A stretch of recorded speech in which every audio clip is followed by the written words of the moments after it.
بسم اللہ الرحمن الرحیم بسم اللہ الرحمن الرحیم الحمد للہ رب العالمین والصلاة والسلام علی رسولہ محمد وآلہ واصحابہ اجمعین، اما بعد۔ سنن ترمذی سبق نمبر 31، پیشاب کے وقت قبلے کی طرف منہ اور پیٹ کرنے کی ممانعت، حصہ سوم۔ کتاب الطہارت چل رہی تھی اور کتاب الطہارت میں وہ حدیث امام ترمذی رحمۃ اللہ ذکر فرما رہے ہیں جس میں پیشاب یا پاخانہ کرتے وقت قبلے کی طرف منہ کرنے یا پیٹ کرنے کی ممانعت کی حدیث ہے یا اس کے بارے میں جواز کی حدیث ہے۔ تو پچھلے 2 سبقوں میں الحمدللہ ہم نے آپ کے سامنے 2 پہلوؤں سے وہ تمام حدیث ذکر کر دیے۔ پہلے سبق میں ہم نے تمام حدیث اختصار کے ساتھ ذکر کر دیے، اور دوسرے مرحلے میں اس میں جو رجال تھے اور جو روات ہے اس کے حالات آپ کے سامنے ذکر کر دیے۔ آج کے سبق میں ہم مذاہب ذکر کریں گے کہ اس بارے میں فقہی مسلک کیا ہے۔ تو ائمہ کے اس بارے میں مذاہب علامہ محمد یوسف بنوری رحمۃ اللہ علیہ نے معارف السنن میں تفصیل کے ساتھ ذکر کیے۔ ویسے بنیادی طور پر تو اس میں جو مذاہب ہے وہ 3 ہیں، لیکن انہوں نے 8 مذاہب ذکر کیے جس میں زیادہ تفصیل ہے، تو وہ آپ کے سامنے ذکر کرتے ہیں۔ سب سے پہلے جو مشہور مسلک ہے اس سلسلے میں وہ امام ابو حنیفہ رحمۃ اللہ علیہ جمہور صحابہ کا ہے۔ یہ حضرات کہتے ہیں کہ قبلے کی طرف نہ منہ کرنے کی استقبال کی اجازت ہے اور نہ اس کی طرف پیٹ کرنے کی اجازت ہے، اور یہ مطلقاً ہے، چاہے انسان صحرا میں ہو یا عمارت میں ہو۔ تو یہ انتہائی واضح مسلک ہے ان حضرات کا، اور یہ مسلک کا ابو ایوب انصاری رضی اللہ تعالیٰ عنہ، مجاہد رحمۃ اللہ علیہ، ابراہیم نخعی، ابو حنیفہ، سفیان ثوری، ابو ثور اور احمد بن حنبل رحمۃ اللہ کی ایک روایت کے مطابق، اور ان حضرات کا مسلک ہے، اور اس کے بارے میں لکھا ہے کہ یہ جمہور صحابہ اور جمہور تابعین کا مسلک ہے۔ تو ان حضرات کے نزدیک یہ مکروہ تحریمی ہے، اور فضا اور خلا میں کوئی فرق نہیں پڑتا۔ یہ پہلا مشہور مسلک ہے۔ عام طور پر چونکہ ہم احناف کا مسلک ذکر کر دیتے تو اختصار کے ساتھ ہم یہ کہہ دیتے کہ یہ حنفیہ کا مسلک ہے۔ باقی یہ صرف حنفیہ کا مسلک نہیں ہے، اور بڑے بڑے اہل علم کا مسلک ہے، بلکہ جمہور صحابہ کا مسلک بھی ہے۔ اور آگے انشاءاللہ تفصیل کے ساتھ ہم جب دلائل ذکر کریں گے تو ان کے دلائل بھی کو وجہ ترجیح بھی بہت زیادہ حاصل ہے۔ دوسرا جو مسلک ہے وہ بالکل اس کا الٹ ہے کہ مطلقاً جائز ہے، یعنی قبلے کی طرف منہ کرنا بھی جائز ہے، اس کی طرف پیٹ کرنے بھی جائز ہے، اور آبادی میں بھی جائز ہے، اور جو فضا ہے اور صحرا ہے اس میں بھی جائز ہے۔ یہ مسلک عروہ بن زبیر اس کی طرف گئے ہیں، اس طرح ربیعۃ الرائے جو امام مالک رحمۃ اللہ کے استاد تھے وہ اس طرف گئے ہیں، اس طرح داؤد ظاہری اس کی طرف گئے ہیں۔ تیسرا جو مسلک ہے وہ یہ ہے کہ یعنی جہاں چاہے تعمیر ہو اور چاہے آبادی ہو اور چاہے فضا ہو، اس میں استقبال قبلہ تو ناجائز ہے، البتہ دونوں جگہ میں استدبار یعنی پیٹ کرنا جائز ہے۔ تو قبلے کی طرف منہ کرنے کی اجازت تو نہیں، لیکن پیٹ کرنے کی اجازت ہے۔ اس کے بارے میں لکھا ہے کہ امام ابو حنیفہ رحمۃ اللہ سے ایک روایت اس کے مطابق منقول ہے، جیسے کہ ہدایہ میں ہے، اور اسی طرح امام احمد رحمۃ اللہ علیہ سے بھی ایک روایت ہے، جس طرح کہ امام ترمذی رحمۃ اللہ علیہ خود یہاں اوپر ذکر کیا تھا۔ چوتھا مسلک یہ ہے کہ صحرا میں دونوں جائز نہیں ہیں، اور آبادی ہو تو وہاں دونوں جائز ہے، اور یہ امام شافعی رحمۃ اللہ علیہ، امام مالک رحمۃ اللہ علیہ کا مشہور مسلک ہے، اور یہ مسلک ابن عباس رضی اللہ عنہ سے بھی منقول ہے، ابن عمر رضی اللہ عنہ سے بھی منقول ہے، شعبی سے بھی منقول ہے، اور امام محمد رحمۃ اللہ کی بھی ایک روایت ہے، اور اسحاق بن راہوے کا بھی یہ مسلک ہے۔ یہ 4 مسلک ہو گئے. 5واں مسلک یہ ہے کہ جہاں عمارت ہو وہاں قبلے کی طرف پیٹ کرنے کی اجازت ہے صرف. یہ امام ابو یوسف رحمۃ اللہ علیہ اس طرف گئے ہیں. اور 8واں مسلک یہ ہے کہ چھٹا کہ بیت اللہ کے ساتھ ساتھ بیت المقدس کا بھی یہی حکم ہے، یعنی بیت المقدس کی طرف بھی منہ کرنا اور پیٹ کرنا جائز نہیں ہے. یہ ابن سیرین سے منقول ہے، استاد ابراہیم نخعی رحمۃ اللہ علیہ سے بھی یہ منقول ہے. 7واں مسلک یہ ہے کہ یہ جو تحریم کا حکم ہے یہ اہل مدینہ کے ساتھ خاص ہے، اسی طرح جو اہل مدینہ کے قریب قریب ہے. یہ امام مزنی رحمۃ اللہ کے شاگرد ابو عوانہ کا مسلک ہے، اور یہ قول بدر الدین عینی نے صحیح بخاری کی جو شرح عمدۃ القاری اس میں انہوں نے ذکر کیا ہے. اس طرح حافظ ابن حجر رحمۃ اللہ نے فتح الباری میں بھی اس کو ذکر کیا ہے. اور اسی طرح یہ جو مذاہب ہے پہلے 4 وہ بھی فتح الباری میں ذکر کیے ہیں. اس طرح نووی رحمۃ اللہ نے شرح مہذب میں ذکر کیا اور شرح مسلم میں بھی ذکر کیا ہے. 8واں جو مسلک علامہ بنوری رحمۃ اللہ نے ذکر کیا ہے وہ یہ ہے کہ استقبال قبلہ اور استدبار قبلہ دونوں مکروہ تنزیہی ہے، یعنی مکروہ تحریمی نہیں ہے، نہ حرام ہے نہ مکروہ تحریم، بلکہ ان کا حکم بہت نرم ہے اور جس کو مکروہ تنزیہی کہتے ہیں. کہتے ہیں یہ امام ابو حنیفہ رحمۃ اللہ سے مروی ہے،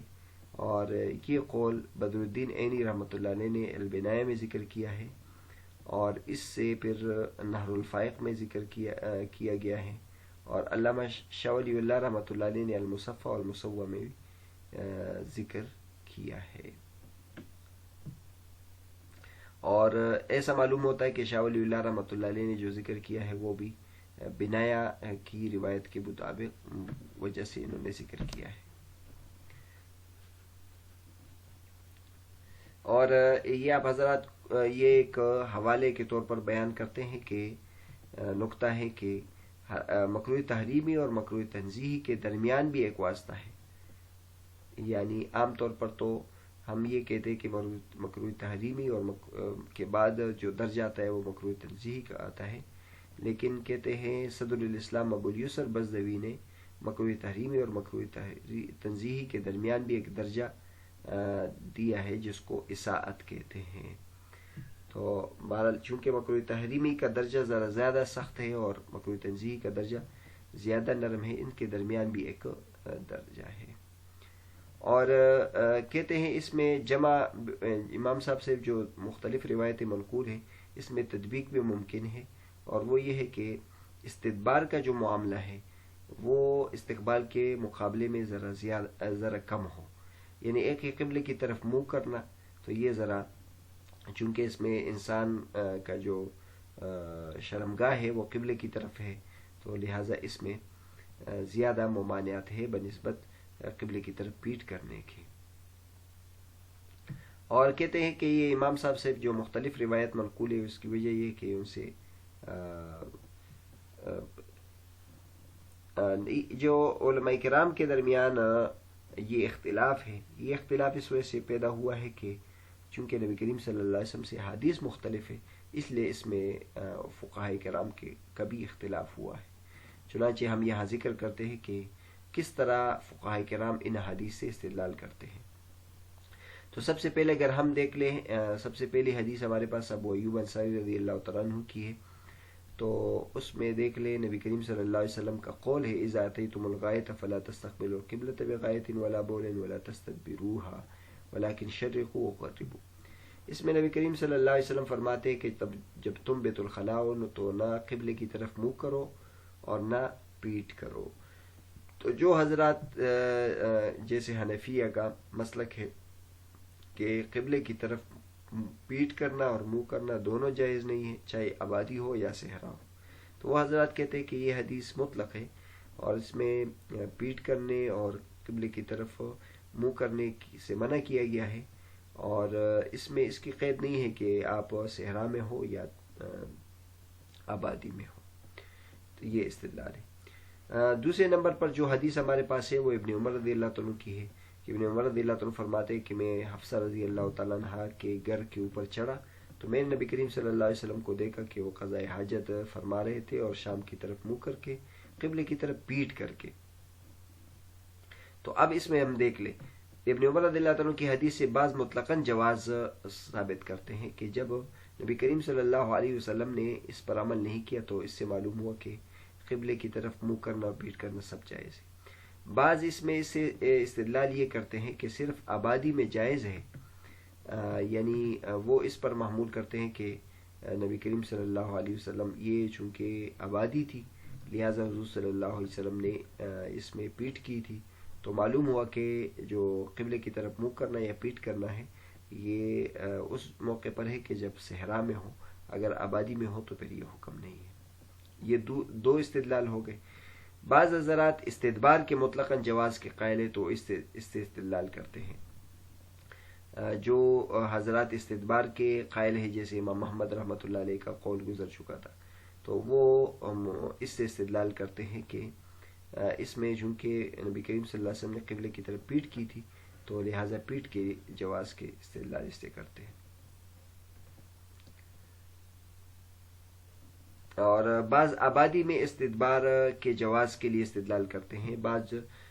حضرات یہ کہتے کہ نبی کریم صلی اللہ علیہ وسلم نے قبلے کی طرف پیٹ کی تھی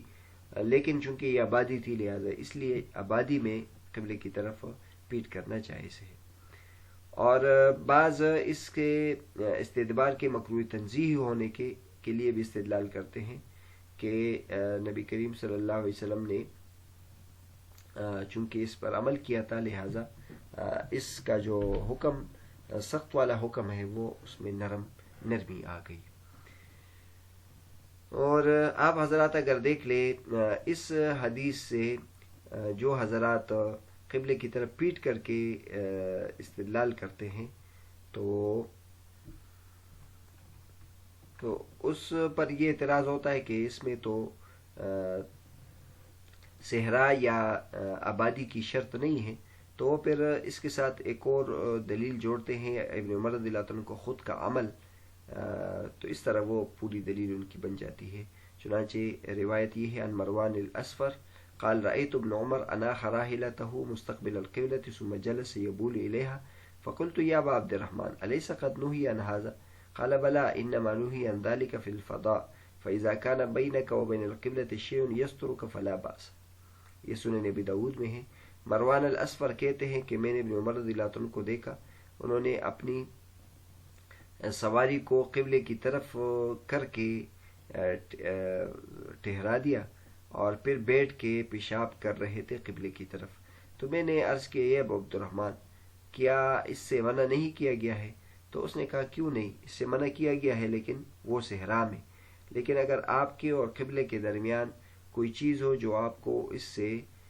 پوشیدہ کرے تو پھر اس میں کوئی حرج نہیں ہے. تو اس کو دیکھ لیں، اس میں ابن عمر رضی اللہ تعالیٰ عنہ اس طرح استدلال کرتے ہیں کہ اگر کوئی حائل بیچ میں ہو تو پھر قبلے کی طرف منہ کرنے کی بھی اجازت ہے. تو اوپر چوتھا مسلک ہم نے امام شافعی رحمۃ اللہ کا ذکر کیا تھا کہ صحرا میں مطلقاً ناجائز اور آبادی میں مطلقاً جائز. تو اس طرح اس استدلال مقرر کرتے ہیں کہ ابن عمر رضی اللہ عنہ نے یہ فرمایا کہ جب حائل موجود نہ ہو تو پھر ناجائز ہے. اچھا، ہمارے پاس ایک اور حدیث جابر رضی اللہ تعالیٰ عنہ کی تھی. تو جابر رضی اللہ عنہ کی حدیث سے کہ جس میں فرماتے کہ نبی کریم صلی اللہ علیہ وسلم نے قبلے کی طرف منہ کرنے سے منع کیا تھا، لیکن میں نے ایک سال پہلے موت سے انتقال سے ایک سال پہلے ان کو دیکھا کہ وہ قبلے کی طرف منہ کر کے پیشاب کر رہے تھے. تو حضرت جابر رضی اللہ عنہ کی جو حدیث ہے دوسرے مذہب والے کی دلیل ہے جو مطلقاً جواز کے قائل ہے. جو حضرات کہتے ہیں کہ قبلے کی طرف منہ کرنا اور پیٹ کرنے کی اجازت ہے، تو وہ یہ کہتے ہیں کہ جب قبلے کی طرف منہ کرنے کی سے حضور صلی اللہ علیہ وسلم نے پھر واپس یہ حکم لے لیا تھا تو پھر پیٹ کرنا تو بدرجہ اولا بھی جائز ہے. اسی طرح تیسرے مذہب والے اس میں آبادی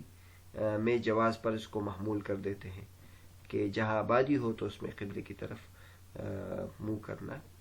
کر کے پیشاب کرنا جائز ہے. آگے ہمارے پاس دو حدیثیں اور بھی ہے جو یہاں امام ترمذی رحمۃ اللہ نے ذکر نہیں کیے، لیکن اس سے پھر جتنے بھی ہمارے پاس مذاہب ہیں ان کے دلائل مکمل ہو جاتے ہیں، کیونکہ پیچھے ہم نے کہا تھا کہ بعض حضرات مطلقاً جواز کے قائل ہیں اور بعض صرف آبادی میں جواز کے قائل ہیں، تو ان کی دلیل حضرت عائشہ رضی اللہ عنہ کی حدیث ہے کہ نبی کریم صلی اللہ علیہ وسلم کے سامنے ایک قوم کا ذکر کیا گیا جو اپنے فرج کو قبلے کی طرف کر کے پیشاب کرنے کو برا سمجھتے تھے، تو حضور صلی اللہ علیہ وسلم نے فرمایا کہ اراہم قد فعلوها استقبلوا بمقعدتي القبلہ، تو حضور صلی اللہ علیہ وسلم نے اس میں اجازت دی کہ وہ اس کو کرے اور قبلے کی طرف استقبال کرے، یعنی چاہے آپ سامنے والے سے کرے اور یا چاہے پیچھے کی طرف سے کرے، تو اس حدیث سے وہ مطلقاً جواز کا استدلال کرتے ہیں۔ اور جو حضرات بیت المقدس کی طرف بھی پیشاب کرنے اور استقبال کرنے اور استدبار کرنے کے عدم جواز کے قائل ہیں، وہ ابو داؤد شریف کی اس حدیث سے استدلال کرتے ہیں، ماقل بن ابی ماقل الاسدی قال نہا رسول اللہ صلی اللہ علیہ وسلم ان نستقبل القبلتین ببول او غائط۔ ماقل بن ابی ماقل اسدی کہتے ہیں کہ نبی کریم صلی اللہ علیہ وسلم نے ہمیں منع کیا کہ ہم دونوں قبلوں کی طرف منہ کر کے پیشاب کرے، پیشاب کے وقت یا پخانے کے وقت، تو اس حدیث سے وہ استدلال کرتے ہیں کہ بیت المقدس کا بھی یہ حکم ہے۔ بہرحال آج کا جو ہمارا سبق تھا کہ پیشاب کے وقت قبلے کی طرف منہ کر کے یا پیٹ کر کے پیشاب کرنے کی ممانعت کے بارے میں جو احادیث تھی، تو اس میں جو مذاہب ہیں، مذاہب آپ کے سامنے ذکر کی اور ان کے اختصار کے ساتھ جو دلائل ہیں وہ دلائل بھی آپ کے سامنے ذکر کر دیے۔ تو بہرحال یہ 3 اسباق ہمارے ہو گئے۔ پہلے سبق میں ہم نے امام ترمذی رحمۃ اللہ علیہ نے جو احادیث ذکر کی اس کا خلاصہ آپ کے سامنے ذکر کیا تھا۔ دوسرے سبق میں اس میں جو احادیث میں جو روات تھے اس کا تذکرہ آپ کے سامنے کیا۔ آج کے سبق میں ہم نے فقہاء کے مسلک اور ان کے دلائل مختصراً ذکر کیے۔ اگلے سبق میں ہم یہ ذکر کریں گے کہ حناف کا جو مسلک ہے وہ کیوں راجح ہے اور ان کے دلائل کیوں زیادہ قوی ہے، تو ان کے جو دلائل کی وجہ ترجیح ہے وہ ذکر کریں گے، اور ساتھ ساتھ جو دیگر حدیث سے وہ جواب دیتے ہیں وہ بھی آپ کے سامنے ذکر کریں گے انشاءاللہ۔